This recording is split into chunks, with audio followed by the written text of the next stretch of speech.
Cette photo a été prise le 14 mai 2025, moins d'un mois avant qu'Israël n'attaque l'Iran. Et à la lumière du conflit ouvert entre les deux pays, cette photo semble être très significative. Nous y voyons le prince héritier saoudien Mohammed Ben Salman, le président américain Donald Trump et le président syrien Ahmed al-Shara, plus connu sous le nom d'Abu Mohammed al-Jolani. C'est lui qui dirigeait la branche syrienne d'Al-Qaïda et qui figurait jusqu'à récemment sur la liste des terroristes recherchés par les États-Unis. Les États-Unis offraient 10 millions de dollars pour toute information le concernant. Cette réunion était-elle un autre domino qui, un mois plus tard, allait conduire à la vaste attaque d'Israël contre l'Iran et à la guerre entre ces deux ennemis jurés? Beaucoup d'éléments le suggèrent. Trump n'a pas seulement rencontré et serré la main de Jolani, il a aussi annoncé la levée des sanctions américaines imposées à la Syrie. Cette décision présidentielle a été un choc, surtout pour un allié des États-Unis dans la région, à savoir Israël. La normalisation des relations avec Damas a remis en question les efforts de Netanyahou, menés depuis des mois pour transformer le sud de la Syrie en un protectorat israélien. La discorde qui est apparue au sujet de la Syrie entre le président Trump et le premier ministre Netanyahou ne devrait pas surprendre. Cependant, il ne s'agit pas d'un cas isolé, mais plutôt d'une crise plus large qui affecte actuellement les relations entre Trump et Netanyahou, même si les deux dirigeants insistent publiquement sur le fait qu'il n'y a aucune animosité entre eux. Officieusement, dans l'entourage de Trump, on peut entendre cela. Le président est de plus en plus frustré par les politiques aventureuses de Netanyahou et le considère comme le principal frein à ses projets au Moyen-Orient. Il y a de nombreux points de discorde, à commencer par la guerre prolongée dans la bande de Gaza, en passant par la question de la normalisation des relations avec la Syrie et les bombardements au Yémen, jusqu'aux négociations concernant un nouvel accord nucléaire avec l'Iran. Et maintenant la guerre d'Israël avec ce pays. Sur chacun de ces sujets, Donald Trump prend des décisions de manière indépendante, non seulement sans tenir compte des intérêts d'Israël, mais sans même consulter Tel Aviv. Netanyahou, qui avait placé d'énormes espoirs dans le retour de Donald Trump à la Maison-Blanche pour un second mandat, en fait maintenant l'expérience directe. Que le slogan « America First » s'applique aussi à Israël. La dynamique de la dispute entre Trump et Netanyahou est mieux illustrée par la question iranienne. Netanyahou comptait convaincre Trump de se joindre à une attaque visant le programme nucléaire iranien. Cependant, le président américain a choisi les négociations avec Téhéran. Bien qu'irrité, Netanyahou a décidé de mettre en œuvre le plan B.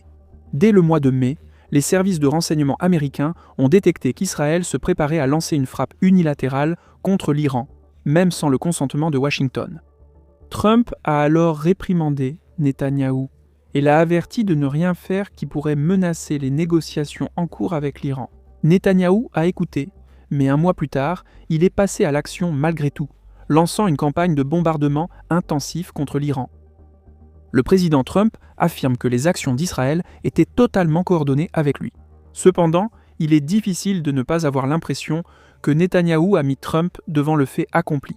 Profitant de l'impasse qui s'était installée dans les négociations entre les États-Unis et l'Iran, Netanyahou n'a pas seulement attaqué l'Iran, il a aussi, de facto, coulé les discussions de Trump avec Téhéran, détruisant ainsi 4 mois de travail du président américain. Les Iraniens se sont déjà retirés du prochain cycle de discussions avec Trump. Et compte tenu de l'ampleur de la frappe israélienne, Netanyahou a peut-être définitivement fermé la porte à la diplomatie avec l'Iran. Il est difficile d'imaginer comment l'Iran pourrait à nouveau faire confiance à Trump dans la situation actuelle. Mais ce n'est pas tout. Netanyahou pousse Trump à engager les forces américaines dans l'attaque contre l'Iran. Parce que l'objectif ultime du Premier ministre israélien semble être de renverser le gouvernement de la République islamique. Pour l'instant, Trump dit un non ferme, voyant dans la pression de Netanyahou une tentative d'entraîner les États-Unis dans une autre guerre sans fin au Moyen-Orient. Et de plus en plus de personnes issues de l'environnement, dits MAGA, remettent en question les limites du soutien américain à Israël. Assistons-nous à l'effondrement des fondations de l'alliance inébranlable entre les États-Unis et Israël sous nos yeux? Quelques heures après la première attaque israélienne contre l'Iran, nous avons préparé un premier rapport axé sur les événements et les détails de l'attaque. Dans ce document actuel, nous nous concentrons sur une vision plus large, en particulier sur l'évolution de l'équilibre des forces au Moyen-Orient, dont la dynamique s'est considérablement accélérée ces derniers mois. Et la force motrice derrière ce changement n'était autre que Donald Trump. Mais avant d'aborder cela, notons qu'après l'attaque de vendredi, les jours suivants ont été marqués par des échanges de tirs directs entre les deux camps. Israël poursuit sa campagne de frappe aérienne, tandis que la République islamique d'Iran a utilisé peut-être son seul instrument de représailles efficace, les missiles balistiques. À partir de lundi matin, on estime que l'Iran, dans le cadre de l'opération Vraie Promesse 3, avait tiré environ 250 à 300 missiles balistiques de différents types, y compris des prototypes comme le Al-Qassem. En commençant par l'Iran, le ministère iranien de la Santé estime qu'environ 230 personnes sont mortes à la suite des attaques, avec 1200 blessés. La liste des victimes parmi le commandement du corps des gardiens de la révolution islamique s'est également allongée. Parmi les personnes tuées figurent Davoud Chikhan, commandant des forces de défense aérienne, et Amir Ali Aizadeh, commandant des forces aérospatiales. Esmail Qani, commandant de la force Quds, et Mohamed Kazemi, chef du renseignement iranien, ainsi que d'autres scientifiques du programme nucléaire. La carte des sites ciblés s'est également considérablement élargie. En plus des installations nucléaires de Natanz, Ispahan et Arak, le complexe de Fordow a également été bombardé. De plus, les FDI ont attaqué des installations militaires, y compris les quartiers généraux du corps des gardiens de la révolution iranienne à Téhéran, des aéroports militaires à Tabriz et Hamadan, des bases de missiles balistiques à Kerman, Chak, Amman, Bidganeh et Khomein, des radars à Sobachi, Kotz Gadir et des dépôts de munitions à Kerman, Shah et Zanjan. De plus, des vagues d'attaques ultérieures ont visé l'énergie et l'industrie civile. Les champs gaziers de South Pars ont été touchés, où des explosions et des incendies se sont produits. Incendies. Une raffinerie de Jam, des dépôts de carburant autour de Téhéran, Charan et Chakr, ainsi que l'usine Farda Motors à Burujet, où d'importants dégâts sont signalés. En plus de cela, il y a eu de nombreuses frappes à Téhéran. Dans le quartier de Noboniad, un immeuble de 14 étages s'est effondré à la suite d'une attaque, tuant 60 personnes. L'ayatollah Khamenei a promis des représailles sanglantes. Et bien que les capacités de l'Iran soient limitées, le fait est que l'État juif s'est également retrouvé sous le feu. L'attaque massive de missiles a été en grande partie neutralisée par la défense aérienne israélienne ou alliée, en particulier les systèmes Arrow 2 et 3 ainsi que le système américain THAAD. Tsahal estime avoir intercepté 90% des 250 missiles et drones iraniens. Cela signifie que 20 à 30 missiles ont atteint leur cible parmi les sites visés, rapportent les Israéliens, y compris à Kiryat, le commandement principal de Tsahal à Kiryat, une sorte de pentagone israélien, la raffinerie Bazan à Haïfa, l'Institut Weizmann à Erehevot, tandis que l'ambassade américaine à Tel Aviv a été endommagée par des éclats d'obus. De plus, il y a eu de nombreuses frappes sur des bâtiments civils et résidentiels, notamment à Bat Yam, où 9 personnes auraient trouvé la mort et 200 auraient été blessées. Tout cela est le résultat d'une situation où la diplomatie échoue, et l'une ou les deux parties en sont venues à la conclusion que la seule façon de résoudre l'impasse est par la force brutale. Revenons en arrière pour comprendre les dynamiques plus larges derrière les événements actuels. Pendant son premier mandat, Donald Trump a mené une politique extrêmement pro-israélienne et anti-iranienne. C'est à ce moment-là que Donald Trump a officiellement reconnu Jérusalem comme capitale d'Israël et a proposé un plan de paix pour la Palestine. Cela impliquait la légalisation d'une grande partie des colonies juives illégales en Cisjordanie occupée. Donald Trump a également initié les soi-disant accords d'Abraham, par lesquels Israël a établi des relations diplomatiques officielles avec les Émirats arabes unis, Bahreïn, le Soudan et le Maroc. Donald Trump a également travaillé intensivement pour amener le principal acteur arabe de la région, l'Arabie saoudite, à rejoindre ces accords. Concernant l'Iran, Trump a été tout aussi actif. En 2018, il s'est retiré de l'accord nucléaire, le JCPOA, que son prédécesseur, Barack Obama, avait conclu avec l'Iran. Trump a aussi lancé une campagne de pression maximale, imposant des sanctions sur la majorité des secteurs économiques iraniens. En 2020, Trump a failli entraîner une guerre avec l'Iran lorsqu'il a ordonné l'assassinat du général Soleimani. Il n'est donc pas étonnant qu'après 4 années de différend avec Joe Biden, le Premier ministre Netanyahou ait attendu avec impatience le grand retour de Donald Trump pour un second mandat et ait placé d'énormes espoirs en lui. Pour réaliser ses idées controversées sur l'avenir de Gaza ou créer un protectorat israélien dans le sud de la Syrie, les plus grandes attentes de Netanyahou étaient cependant tournées vers l'Iran, y voyant une occasion d'en finir avec la République islamique. Bien que Trump, lors de son premier mandat, ait porté de nombreux coups durs aux Iraniens, notamment sur le plan économique, il n'a pas réussi à briser leur résistance ni à obtenir des concessions. Le retour de Trump au pouvoir apparaissait à Netanyahou non seulement comme un retour à la politique de pression maximale, mais surtout comme une occasion de convaincre Trump de prendre des décisions plus radicales, cette fois-ci, ou pour le dire franchement, de mener une attaque conjointe américano-israélienne contre le programme nucléaire iranien. Les premières décisions que Trump a prises après son retour à la Maison-Blanche pouvaient effectivement laisser penser que tous les rêves de Netanyahou allaient se réaliser et que Trump mènerait à nouveau pendant les 4 prochaines années une politique favorable à Israël. Le 4 février, Netanyahou a rencontré Trump, devenant ainsi le premier dirigeant étranger que le nouveau président américain a reçu dans le bureau ovale. Lors de leur conférence de presse conjointe, Trump a même proposé de relocaliser les Palestiniens de Gaza. Même Netanyahou lui-même a été surpris, qualifiant Trump de plus grand ami qu'Israël ait jamais eu à la Maison-Blanche. Une frappe conjointe américano-israélienne visant l'Iran ne semblait également être qu'une question de temps. Le même jour, Trump recevait Netanyahou à Washington. Le président a annoncé le retour de la politique de pression maximale et a ordonné aux agences gouvernementales d'activer le système de sanctions visant l'Iran.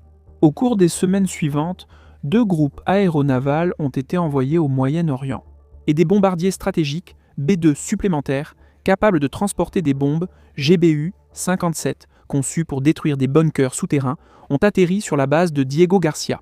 À la mi-mars, Trump a envoyé une lettre au guide suprême de l'Iran. Son contenu n'est pas connu, mais selon Axios, il aurait contenu des menaces de mener une attaque contre l'Iran.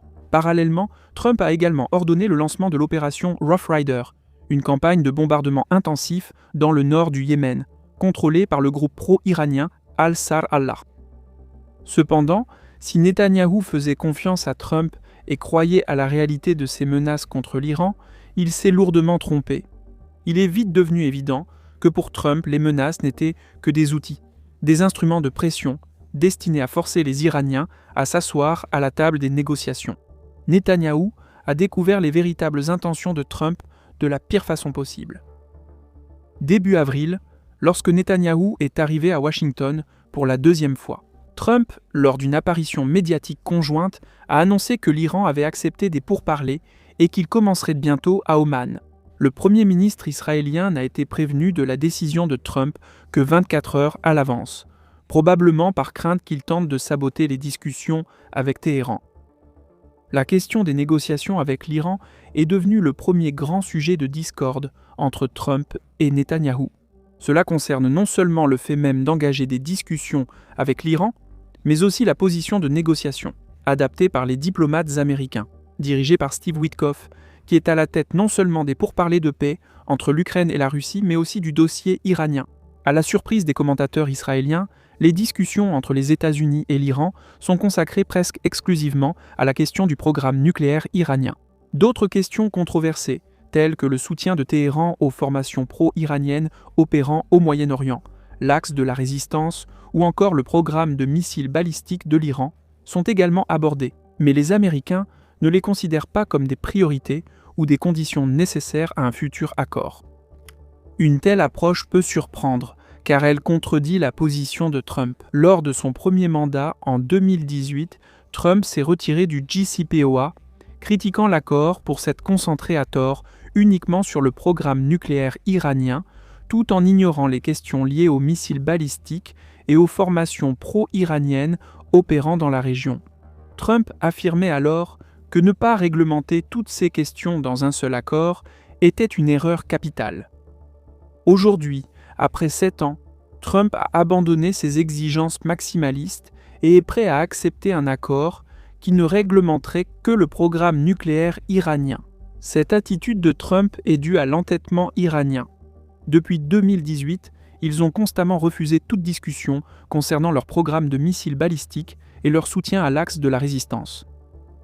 Nous sommes donc arrivés à une situation plutôt étrange, où Trump s'est d'abord retiré du JCPOA en 2018 en promettant un meilleur accord.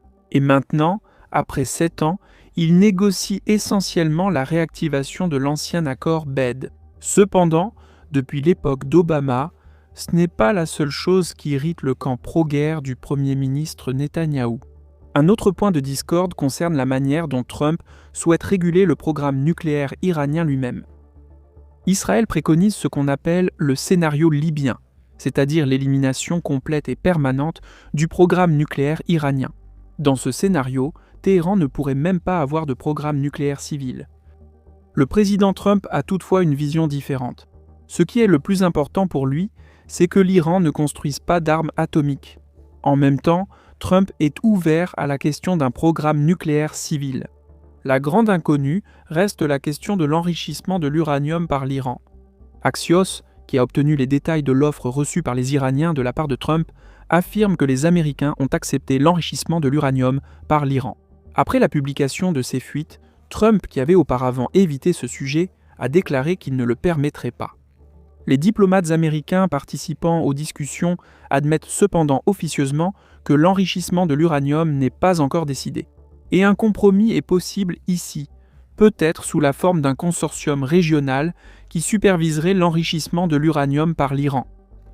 Il convient de noter qu'à la fin du mois de mai, la Maison-Blanche a publié une nouvelle directive à l'intention des agences gouvernementales, appelant à une pause dans l'imposition de nouvelles sanctions contre l'Iran, ce qui constitue une autre manifestation de l'approche conciliante de l'administration Trump envers l'Iran.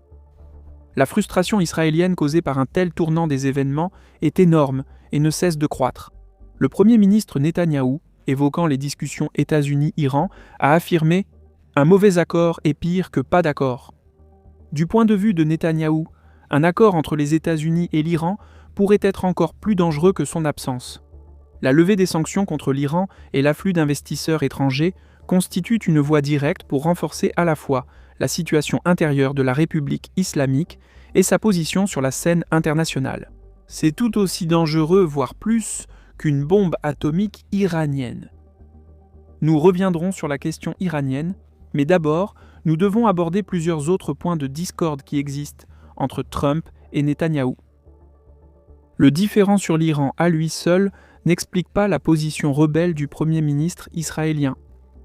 Le 4 mai, des missiles balistiques tirés par les Houthis yéménites sont tombés près de l'aéroport Ben Gourion à Tel Aviv. 8 personnes ont été blessées et les vols à l'aéroport le plus important d'Israël ont été temporairement suspendus.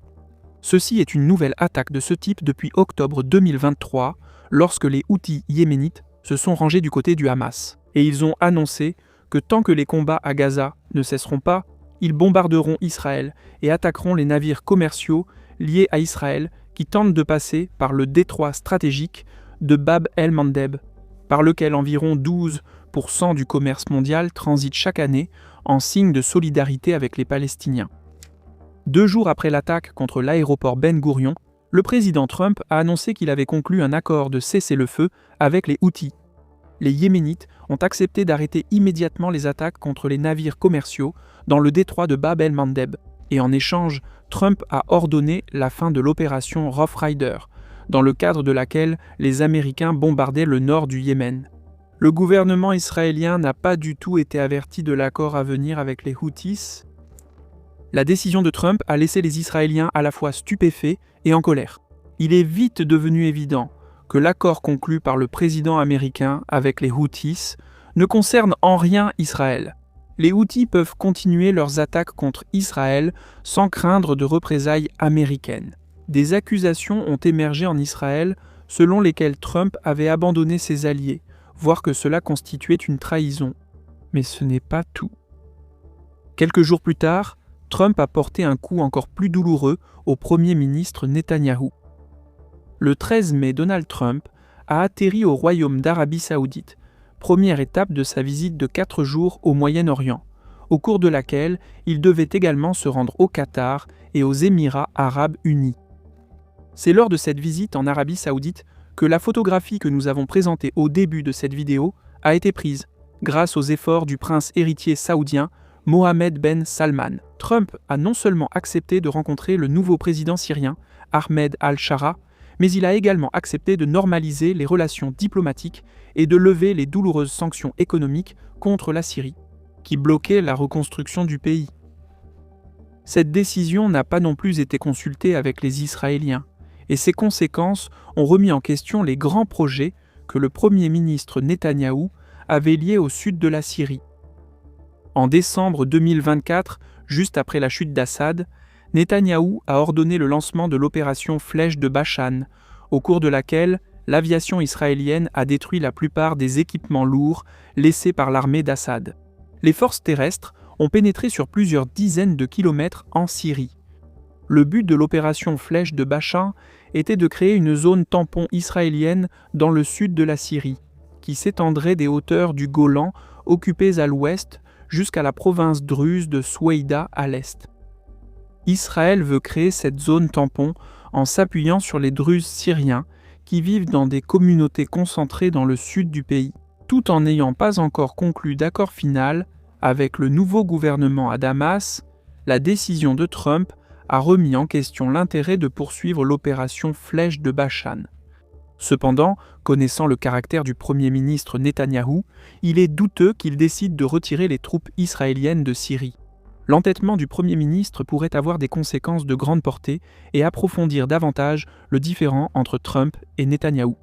Le gouvernement à Damas bénéficie du soutien à la fois de l'Arabie saoudite et de la Turquie, qui feront certainement pression sur Washington pour un retrait complet des forces israéliennes de Syrie. En présentant Netanyahou comme un agresseur et un intrigant cherchant à saper l'accord que Trump a conclu avec Damas, un tel lobbying, en particulier de la part des Saoudiens, pourrait réellement nuire à Netanyahou.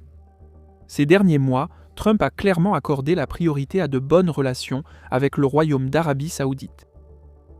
Le meilleur contexte pour comprendre la nature du différend qui a émergé entre le Premier ministre israélien et le président américain est la visite susmentionnée du président américain au Moyen-Orient. Donald Trump se considère comme un visionnaire et en même temps comme un homme d'affaires. Trump cherche de grands accords qui, d'une part, mettraient en valeur ses talents de négociateur et d'autre part, apporteraient des avantages financiers importants aux États-Unis. Stephen Cook, un expert du Moyen-Orient du Conseil des Relations étrangères, l'a bien résumé. Citation : « Il est important de reconnaître que l'approche du président en matière de politique étrangère est fortement influencée par sa vision de la diplomatie économique. Cela est évident non seulement dans le théâtre du Moyen-Orient, mais aussi dans les négociations avec la Russie, où Trump est fortement influencé par des arguments économiques, concernant à la fois le contrôle américain sur les minéraux ukrainiens et les avantages que les investisseurs américains pourraient tirer d'une coopération économique avec Moscou. La vision de Donald Trump pour le Moyen-Orient repose également sur des intérêts économiques lors de son second mandat. Donald Trump souhaiterait donc négocier un accord avec l'Iran, même si cela signifiait revenir aux accords de l'ère Obama, élargir davantage les accords d'Abraham et approfondir la coopération économique continue avec les riches États du Golfe. La mise en œuvre de chacun de ces projets signifierait des profits importants pour les investisseurs américains. Ce n'est que sous cet angle que l'on peut comprendre les raisons du profond désaccord entre Donald Trump et Benyamin Netanyahou. En examinant les événements récents de Manus, pour Donald Trump, Benyamin Netanyahou est désormais le principal obstacle, qui constamment, d'une manière ou d'une autre, sabote la mise en œuvre des grands projets moyens orientaux que Donald Trump veut réaliser. Par exemple, selon Donald Trump, Benyamin Netanyahou porte la responsabilité du manque d'expansion des accords d'Abraham. Les Arabes ne veulent pas accepter de rejoindre les accords tant qu'Israël ne met pas fin à la guerre à Gaza. Cependant, l'entêtement de Benyamin Netanyahou est énorme et il est déterminé à prolonger la guerre, même si l'élimination totale du Hamas n'est qu'un mirage. Les riches États du Golfe adoptent une approche totalement différente envers Donald Trump, comprenant mieux la nature transactionnelle du président américain. Par exemple, la normalisation des États-Unis avec la Syrie avait un prix que les Saoudiens ont payé, étant les principaux sponsors de la rencontre Trump-Chara. Le prix, c'est écho les Saoudiens. Ils ont signé des contrats d'une valeur de 283 milliards de dollars américains lors de la visite de Trump et ont promis d'investir un total de 600 milliards de dollars américains aux États-Unis au cours des 4 prochaines années. Les Saoudiens ne font pas exception. Chacun des 3 pays arabes que Trump a visités lors de son voyage au Moyen-Orient a promis d'investir des sommes astronomiques dans l'économie américaine. Les Qataris ont signé des contrats pour 243 milliards de dollars américains et les Émiratis pour environ 200 milliards de dollars, promettant d'investir jusqu'à 1,4 milliard de dollars aux États-Unis au cours des 10 prochaines années. Depuis des années, la question d'Israël et du Golfe Persique dans la politique étrangère de Trump reste interconnectée, tandis que Netanyahou demeure, aux yeux de Trump, le principal frein à ses idées pour le Moyen-Orient. Les riches monarchies du Golfe émergent comme les nouveaux champions régionaux. Cela a de réelles conséquences sur le casse-tête régional, comme le montrent les discussions américano-saoudiennes sur le programme nucléaire. Selon Reuters, le président Trump a cessé de conditionner la coopération nucléaire avec les Saoudiens à l'établissement préalable de relations diplomatiques entre l'Arabie saoudite et Israël. Ce n'est pas tant une concession de la part de Trump qu'une manifestation du fait que le président accorde la priorité aux relations avec les Saoudiens au détriment d'Israël. Ainsi, bien que l'alliance entre les États-Unis et Israël reste stable, les conséquences de la montée des tensions dans ces relations pourraient être graves et difficiles à surestimer. Ceci est d'autant plus vrai que le Premier ministre Netanyahou continue d'agir sous la pression de ses partenaires de coalition d'extrême droite, dont les voix sont essentielles pour qu'il reste à la tête du gouvernement. Le caractère dangereux de cette situation se manifeste clairement dans les événements des derniers jours et dans l'attaque d'Israël contre l'Iran. Ici aussi, on peut clairement voir la fracture entre Netanyahou et Trump, et que les deux dirigeants ne jouent absolument pas dans la même équipe. Le lundi 9 juin, les Iraniens ont rejeté le projet d'accord nucléaire présenté par les diplomates américains. Bien que les négociations n'aient pas été rompues, même le président Trump lui-même a admis qu'il doutait de plus en plus de la possibilité de parvenir à un accord. Israël a décidé de profiter de l'impasse dans les négociations avec l'Iran et a commencé les préparatifs d'une frappe. Mais cette fois, contrairement au mois précédent, Trump n'a pas reproché quoi que ce soit à Netanyahou. Au lieu de cela, Trump a décidé d'utiliser la menace d'une opération israélienne à ses propres fins, à savoir pour assouplir la position de Téhéran. Avant le prochain cycle de négociations, prévu pour le dimanche 15 juin, Trump pensait qu'il réussirait à surpasser à la fois l'Iran et Israël. La menace d'une attaque israélienne était censée forcer les Iraniens à faire des concessions, tandis que l'aventurier Netanyahou n'aurait jamais réellement mis à exécution ses plans d'attaque. Quelques heures seulement avant le début de l'opération Lion-Levant, Trump a dit aux Israéliens de retarder la frappe.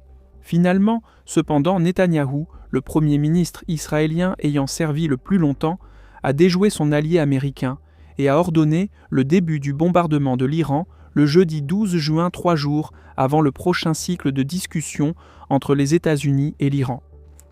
L'attaque israélienne a anéanti 4 mois de travail de l'administration Trump. Les Iraniens se sont retirés des négociations à Oman et il n'est pas certain que les discussions reprendront un jour. Compte tenu de l'ampleur de l'attaque israélienne qui a décapité le commandement suprême des forces armées iraniennes, les portes de la diplomatie pourraient en s'être définitivement fermées. Bien que Donald Trump ne veuille pas l'admettre, l'attaque israélienne est une gifle pour le président américain, qui ces derniers mois a clairement exprimé sa volonté de parvenir à un accord avec l'Iran tout en évitant un conflit ouvert. Mais Benyamin Netanyahou a un point de vue totalement opposé. Pour lui, faire échouer les discussions entre les États-Unis et l'Iran est un grand succès. La levée des sanctions et l'ouverture de l'économie iranienne aux capitaux étrangers constituent une voie rapide pour renforcer la position de la République islamique, tant sur le plan intérieur que sur la scène internationale. Aux yeux de Benyamin Netanyahou, cela est bien plus dangereux qu'une bombe iranienne. Cependant, une frappe unilatérale contre l'Iran n'est pas le sommet des ambitions politiques du Premier ministre Netanyahou, qui tente désormais de convaincre les Américains de se joindre à l'attaque. L'argument destiné à convaincre les États-Unis est le fait qu'Israël, sans l'aide américaine, ne sera pas en mesure de détruire certaines parties de l'Iran. Les installations nucléaires situées en profondeur sous terre, comme le centre d'enrichissement d'uranium de Fordo, Israël ne dispose pas de l'équipement spécialisé nécessaire pour détruire des installations souterraines, comme la GBU-57, les bombes américaines pénétrantes capables de percer les bunkers. Certains commentateurs pensent qu'il s'agit d'un autre jeu de Netanyahou, qui, avec des arguments sur la nécessité du soutien américain, essaie d'entraîner les États-Unis dans une autre guerre sans fin au Moyen-Orient, et que son véritable objectif est d'éliminer la direction politique de l'Iran et de détruire la République islamique. Il convient de savoir que les tensions actuelles entre les États-Unis et Israël sont avant tout d'ordre personnel. Elles découlent de deux visions différentes du Moyen-Orient, présentées par Donald Trump et Benjamin Netanyahou avec sa coalition d'extrême droite. Cependant, nous ne pouvons pas perdre de vue le problème plus large. Nous avons souligné dans plusieurs autres articles les changements générationnels qui se produisent dans la société américaine. Cela définira les relations américano-israéliennes dans les décennies à venir, et ces tendances sont extrêmement défavorables pour Israël. Les données du Pew Research Center montrent une augmentation constante du pourcentage d'Américains qui ont une opinion négative d'Israël. En 2022, 42% des Américains avaient une opinion négative d'Israël. En 2025, c'est déjà 53%. Les démocrates sont en tête ici, mais même parmi les républicains qui considèrent traditionnellement Israël comme un allié proche, cette tendance négative est visible. Tout aussi intéressantes sont les études du Pew Research Center de 2024 qui montrent à quel point les différences de perception du conflit israélo-palestinien sont importantes entre les différents groupes d'âge.